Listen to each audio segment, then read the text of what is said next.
पिछले एपिसोड में हमने देखा कि रूडो बहुत गरीब था। वो कूड़े से सामान इकट्ठा करता और बेचता था। लोग उसे बुरा भला कहते थे, पर चीवा उसे अपना अच्छा दोस्त मानती थी।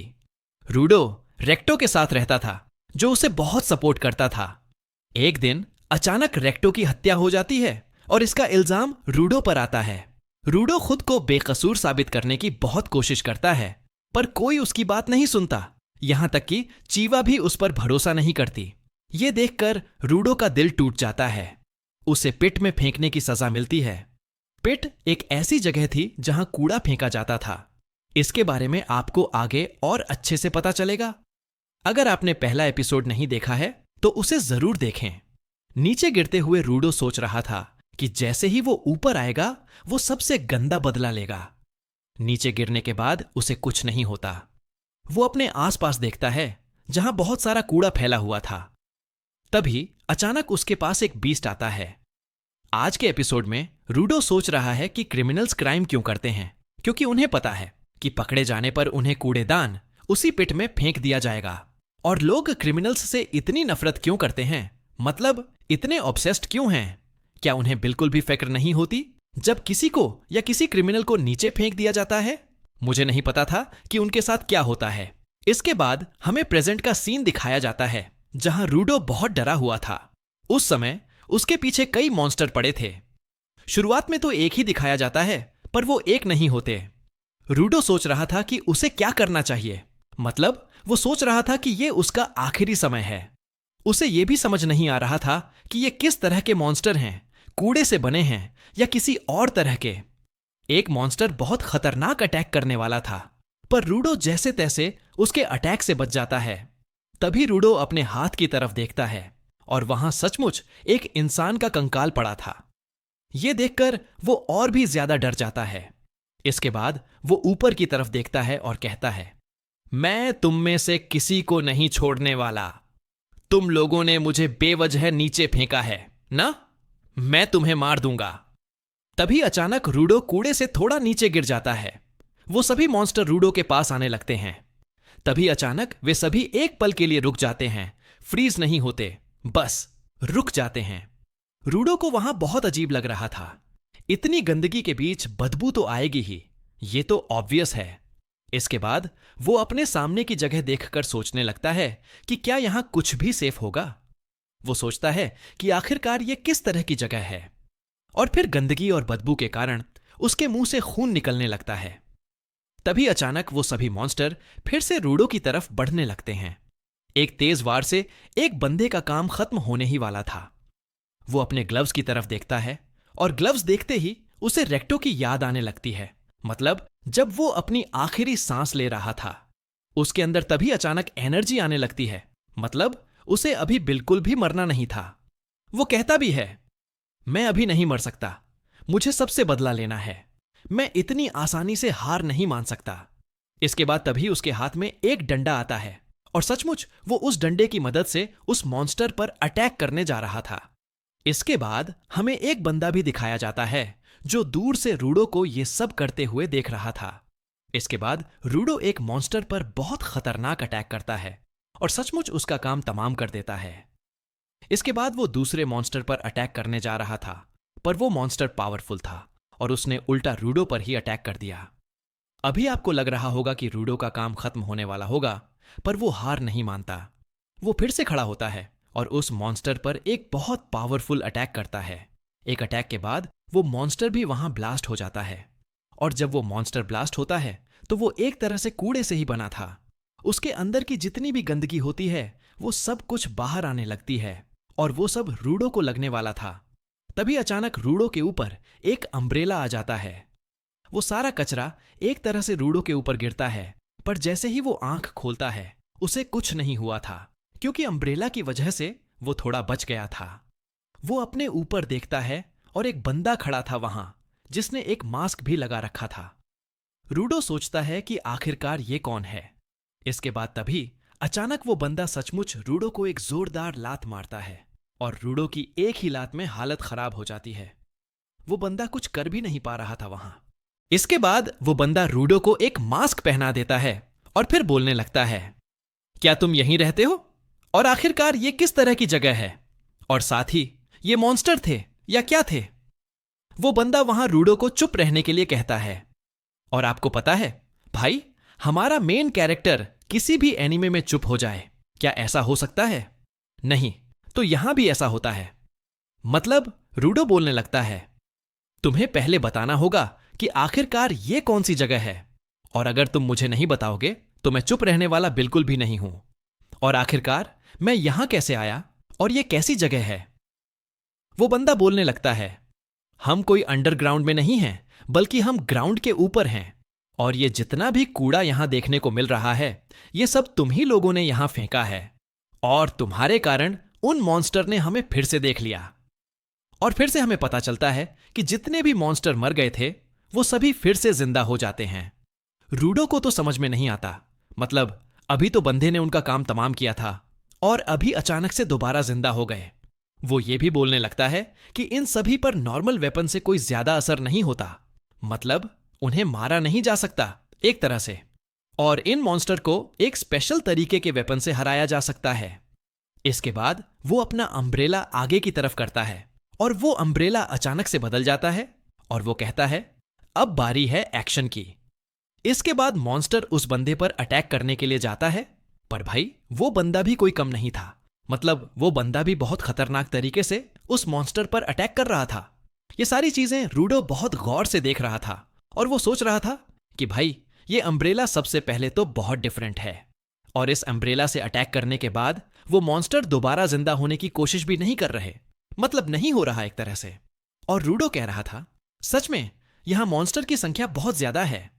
इसके बाद वो बंदा ऊपर की तरफ जाता है और अम्ब्रेला से अपना फाइनल अटैक करने के लिए एकदम तैयार होता है, और वहां एक बहुत खतरनाक सा ब्लास्ट होता है, मतलब अम्ब्रेला की पावर चारों तरफ फैलती है और वहां जितने भी मॉन्स्टर थे वो सभी एक ही बार में ब्लास्ट हो जाते हैं, सभी का काम खत्म हो जाता है। और सचमुच रूडो पता है वहां क्या सोच रहा था, मतलब भाई ये किस तरीके की टेक्नोलॉजी है, अगर इस टाइप का एक भी वेपन मेरे पास होता तो मैं ऊपर उन सभी लोगों को उनकी गंदी वाली औकात दिखाता।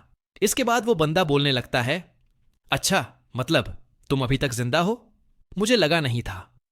और इसके बाद वो अपना नाम बताता है और उसका नाम एंजन होता है, और तुम मुझे हम्बल क्लीनर के नाम से भी जान सकते हो। इसके बाद हमें पास्ट का सीन दिखाया जाता है जहां रूडो बहुत गंदा दिख रहा था, और रेक्टो कहता है, भाई तेरे साथ कुछ हो गया क्या, मतलब इतना ज्यादा गंदा क्यों दिख रहा है तू मुझे? रूडो कहता है, मुझे नॉक डाउन कर दिया गया था। रेक्टो कहता है, अच्छा मतलब तुम्हें फिर से नॉक डाउन कर दिया गया था। रूडो बताने लगता है, हां मैंने उन्हें बताया था कि ऑब्जेक्ट्स जिंदा होते हैं। और इसके बाद वो लोग मुझ पर बहुत ज्यादा हंसने लगे। और रेक्टो, ये बात तो तुमने मुझे बताई थी ना कि अगर तुमने किसी चीज की अच्छे तरीके से ध्यान रखा तो उसके अंदर आत्मा इम्यून हो जाता है एक तरह से। और सच बताऊं तो तुम बहुत बेकार हो, मैंने तुम्हारी बातों पर विश्वास कर लिया था। इसके बाद रेक्टो हंसने लगता है और कहता है, अच्छा मैंने जिस सोल की बात की थी उससे तुमने जिंदा रहना समझ लिया।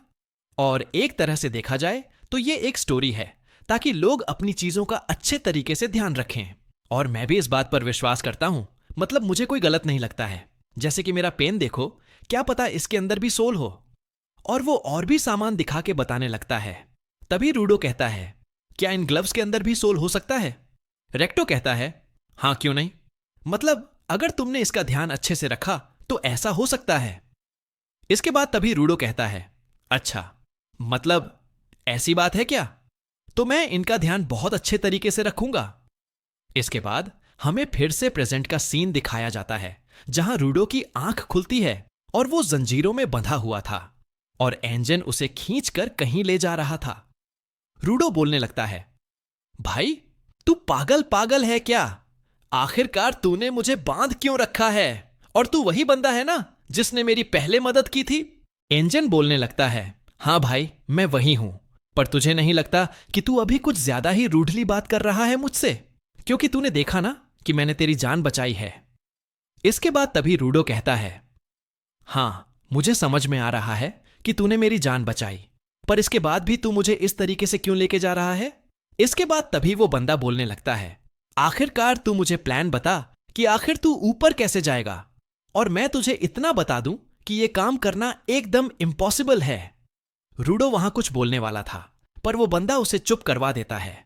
रूडो केवल ऊपर के बारे में सोचे जा रहा था, मतलब रेक्टो के बारे में और साथ ही उस मिस्टीरियस से बंधे के बारे में। और वो बोलने लगता है, मुझे ज्यादा कोई फर्क नहीं पड़ता कि आखिरकार तुम क्या बोल रहे हो, पर उसके बाद भी मैं ऊपर जाऊंगा और मैं रुकने वाला तो बिल्कुल भी नहीं हूं, और ऊपर जाकर मैं उन सभी से बदला लूंगा।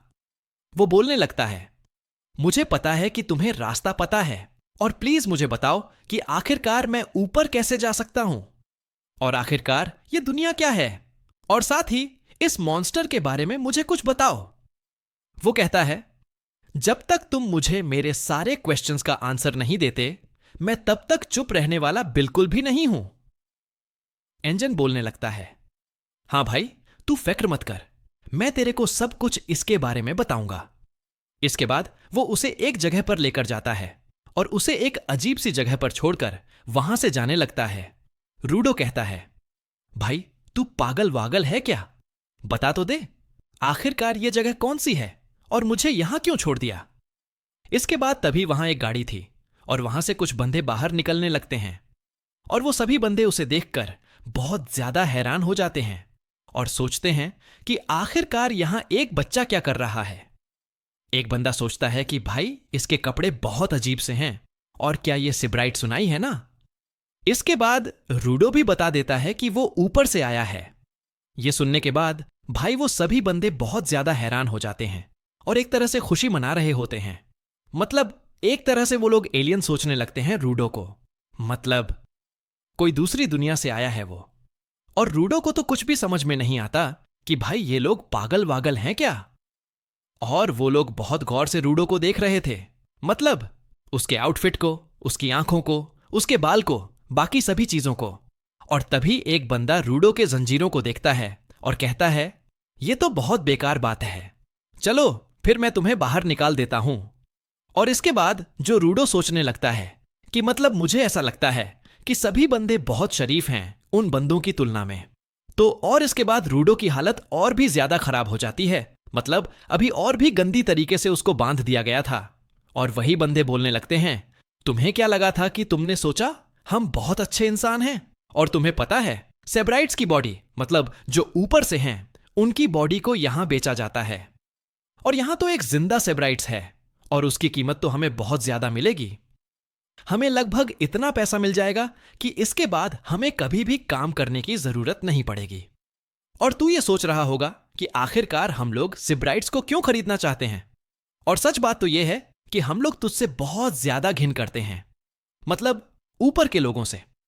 तुम लोग ऐसी ऐसी चीजों को ऊपर से नीचे फेंकते हो जो कि सच में बहुत ज्यादा घिनौना होता है।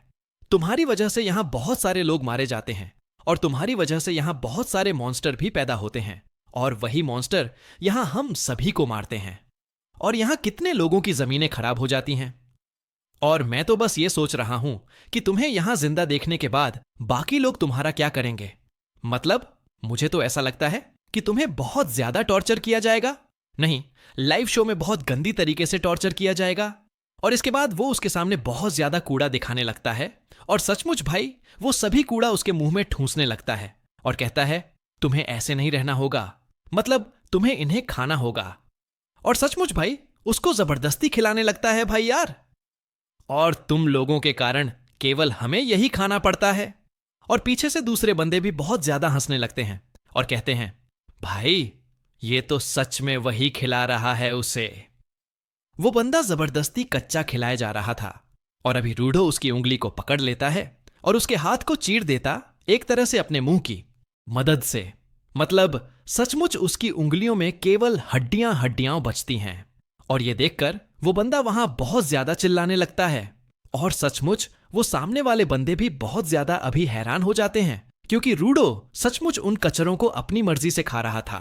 और वो बताने लगता है कि ये सभी चीजें अभी खाई जा सकती हैं, और उसका हाथ अभी बहुत ज्यादा ग्लो हो रहा था, और उसके अंदर अभी अलग से एनर्जी आ जाती है, और वो जो जंजीर थे ना, बहुत आसानी से उन्हें तोड़ देता है। और वो सभी बंदे भी अभी बहुत ज्यादा डर गए थे रूडो से। रूडो गाड़ी से बाहर निकलता है और उसके अंदर अलग सी एनर्जी फील हो पा रही थी, और भाई वहां सभी लोग बहुत ज्यादा डरे हुए थे। और एंजेन दूर से देख रहा था रूडो को, और वो बोलने लगता है कि मुझे पता था। जब मैंने उसको दूर से देखा मुझे तभी समझ में आ गया था। और वो जो जंजीरें थीं जो कि रूडो के हाथ में बंधी हुई थीं, वो अचानक से उसके ग्लव्स के साथ एक वेपन में बदलने लगता है। और वो रेक्टो की बातों को सोचे जा रहा था। वही मतलब कि आत्मा होता है चीजों के अंदर, वो वाली बातें सोचे जा रहा था, और उसके अंदर और भी ज्यादा एनर्जी आते जा रहा था। और अभी रूडो के पास एक बहुत खतरनाक सा वेपन आ गया था। और एंजन इसके बाद हमें बताने भी लगता है कुछ पीपल्स ऐसे होते हैं जिनके पास इस तरीके की एबिलिटी होती है जो कि ना दूसरे चीजों को जिंदा कर सकते हैं, मतलब नॉन लिविंग थिंग को जिंदा कर सकते हैं, और उन व्यक्ति को ना हम गिवर्स कहते हैं। और रूडो अभी सचमुच अपने बहुत ज्यादा गुस्से वाले फॉर्म में था। और वो सामने वाला बंदा जिसके उंगली चबाया था रूडो, वो बोलने लगता है, मुझे फर्क नहीं पड़ता कि तुम कौन हो, हम सभी मिलकर इसको नहीं छोड़ने वाले, हम सभी मिलकर इसको मार देंगे। और वो सभी बंदे इसके बाद रूडो को मारने के लिए आगे की तरफ बढ़ने लगते हैं। और इसके बाद रूडो अपने वेपन का इस्तेमाल करता है, और वहां जितने भी लोग आए जा रहे थे ना भाई, उन सभी को निपटाया जा रहा था। और एक बंदा वहां सोचने लगता है कि रूडो के हाथ में जो वेपन है, मतलब जो जंजीरें हैं, वही एक तरह से उसका वेपन है। और अगर हम उसको उसके हाथ से निकाल देंगे ना, तो अभी वो बहुत ज्यादा कमजोर हो जाएगा। और इसके बाद वो सीधा रूडो के हाथ में जाकर मारता है, और उसका वेपन उसके हाथ से बाहर निकल जाता है। और वो बंदा खुश हो ही रहा था, पर वो चंद पलों की खुशी थी, क्योंकि रूडो के सामने एक टायर पड़ा था। और वो टायर को जैसे पकड़ता है बंदा, उसका भी शेप एकदम चेंज हो जाता है। और ये चीज देखकर एंजन और भी ज्यादा हंसने लगता है, और भी ज्यादा खुश हो जाता है। और वो भी एक बहुत खतरनाक वेपन में चेंज हो जाता है, टायर मतलब। और वो बंदा भी रोते हुए बोलने लगता है कि क्या मतलब, वो और भी वेपन्स को बना सकता है। और अभी ना उस बंदे का भी काम खत्म हो चुका था, और फाइनली वो आखिरी बंदा बचा हुआ था। और वो बहुत ज्यादा डर रहा था वहां रूडो से, और रूडो उसका भी काम खत्म करने के लिए जा रहा था। और इसके बाद तभी वहां एंजन आ जाता है, और वो रूडो को वहां रोक देता है। और इसके बाद फाइनली रूडो भी वहां होश में आता है, और वो कहता है कि अभी अभी यहां में क्या हुआ था एंजन, मुझे कुछ समझ में नहीं आ रहा। और अभी रूडो के नाक से बहुत ज्यादा ब्लड लॉस भी हो रहा था। एंजन भी बताने लगता है कि तुमने बहुत ज्यादा पावर्स का इस्तेमाल किया है, और मुझे माफ करना, मैं बस तुम्हें यहां पर टेस्ट कर रहा था, क्योंकि मैंने जब तुम्हें पहली बार यहां पे देखा था, मैंने तभी समझ लिया कि तुम्हारे अंदर बहुत ज्यादा स्पेशल पावर है। और वो कहता है कि मैं तुम्हें सब कुछ बताने के लिए तैयार हूं, जो भी तुम्हें चीजें जानना है, पर उसके बदले तुम्हें क्लीनर्स को ज्वाइन करना होगा। और सच बताऊं तो क्लीनर्स को तुम्हारे जैसे टैलेंट की बहुत ज्यादा जरूरत है। रूडो कहता है कि वैसे देखा जाए तो मुझे तो इसमें में बिल्कुल भी इंटरेस्ट नहीं है। और इसी के साथ फाइनली ये एपिसोड यहां पर होता है खत्म। और आप लोग कमेंट सेक्शन में बताओ कि आप लोगों को आज का एपिसोड कैसा लगा। भाई एपिसोड तो बहुत ज्यादा कमाल का था,